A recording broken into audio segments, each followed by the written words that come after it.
Welcome to Traveler's Tales. I am your host, Greg Alonzo. Today I will be your guide through history as we take a look at your questions and comments from part 1 of More Lost Cities of the Ancient Mediterranean. Before we begin, just a quick reminder that we post new videos every Tuesday and Friday. Don't forget to hit that little bell icon to be notified each time we post new videos. Moving right along, mythology tells us one thing, while archaeology tells us another. Our first question is from Deborah. She asks if the ancient Palmyrene were a Semitic people. Yes, Deborah, they were. The earliest known residents of Palmyra were Amorites, who were a northwest Semitic people from the Levant. They were followed by the Aramaeans and eventually the Arabs. Our next question is from Zelda. She wants to know, was Palmyra a large city? Zelda, good question. At its height during the reign of Queen Zenobia, Palmyra had a population of over 200,000. Next we have a question from Manolo. He wants to know, what language was spoken in Palmyra? Manolo, Greek was primarily spoken by the wealthy and the merchant classes, as it was the commercial language of the city. Greek and to some degree Latin was used for diplomatic purposes. With regard to the common people, they spoke Aramaic. More specifically, it was their own dialect of Palmyrene Aramaic. Our next question is from Hans. He is curious as to what religion the Palmyrenes followed. Hans, excellent question. The Palmyrenes basically followed the pantheon of gods of the northwestern Semitic people. They were also influenced by both Mesopotamian and Arab deities.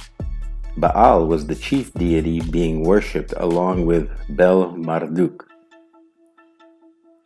Our next question is from Maria. She wants to know about the culture and lifestyle of the Palmyrenes. Maria, the Palmyrenes had a distinctive culture and it was based on local Semitic tradition. That was to some degree influenced by Greece and Rome.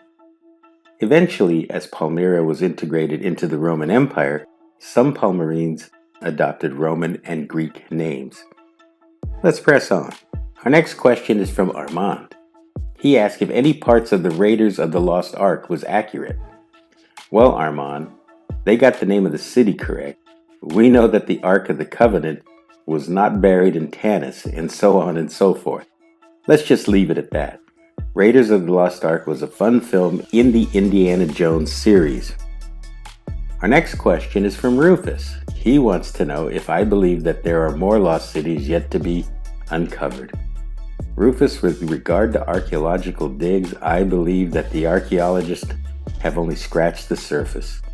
In my series alone, we plan to share several more videos on lost cities of antiquity. Moving right along, our next question is from Alexandra. She wants to know, why did new rulers in Egypt often choose to build an entirely new capital? Alexandra, excellent question. I can only speculate that to construct monumental structures in antiquity was symbolic of one's power, especially in Egypt. In ancient Egypt, colossal structures not only showed the power of the pharaohs, it also involved their relationship with their pantheon of gods. In the case of Tanis, it appears that the capital had to be relocated because the Nile began to silt up, making the harbor useless. We still have time for a couple more questions. Let's see here. Our next question is from Brad. He asks if I know which pharaohs were buried in Tanis. Brad, if memory serves, the royal necropolis consisted of the burials of 3 pharaohs. They were Susenes I, Amenemhotep, and Shoshek II. Our last question is from Soledad. She asks, were all the tombs of the pharaohs found in Tanis violated by ancient grave robbers? Soledad, very good question. The royal tombs of the 3 pharaohs survived the degradations of tomb robbers throughout antiquity. This brings us to the end of part 2 of More Lost Cities of the Ancient Mediterranean. Thank you for once again joining us for this edition of Traveler's Tales. Just a reminder that we post new videos every Tuesday and Friday. Don't forget to hit the little bell icon to be notified each time we post new videos. For your convenience, we have also posted our email address and Instagram information.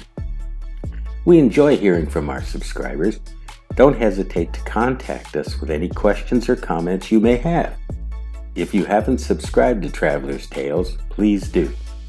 This really is the best way to help our channel grow. Traveler's Tales will return with the lost cities of ancient Mesopotamia. Until we meet again at the crossroads of folklore and history, Kartistos.